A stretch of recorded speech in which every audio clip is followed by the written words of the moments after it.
नमस्कार. आज आपण करतो आहोत भेंडीची भाजी. भेंडीची भाजी करण्यासाठी सर्वप्रथम भेंडी स्वच्छ धुवून ती एका स्वच्छ कपड्याने पुसून व्यवस्थित कोरडी करून घ्यायची आहे. लक्षात ठेवा, भेंडी ही कोरडीच करून घ्यायची आहे, त्यामध्ये थोडं पण मॉइश्चर ठेवायचं नाही आहे. त्यानंतर ती अशी गोल गोल चिरून घ्यायची आहे, खाली दिल्याप्रमाणे आपण पाहू शकता. त्यानंतर फोडणीसाठी आपल्याला लागणार आहे.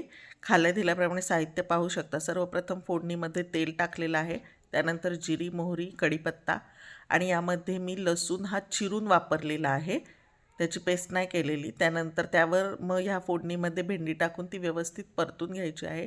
मीठ चवीनुसार ॲड करायचं आहे. त्यानंतर एक वाफ काढल्यानंतर भेंडीमध्ये जो आपण कांदा घेतलेला आहे कच्चा, एक कांदा बारीक चिरून मी वरतून तो कच्चा घातलेला आहे. त्यामुळे कांद्यातील पाण्यामुळे ती भेंडी चांगली शिजण्यास मदत होते. लक्षात ठेवा, भेंडी शिजण्यासाठी भेंडीवर झाकण ठेवायचं नाही आहे, नाहीतर भेंडी चिकट होण्याची शक्यता असते. अशाप्रमाणे पाहू शकता. आणि त्यानंतर आवडीनुसार दाण्याचा कूट आपण घालायचा आहे 1 चमचाभर.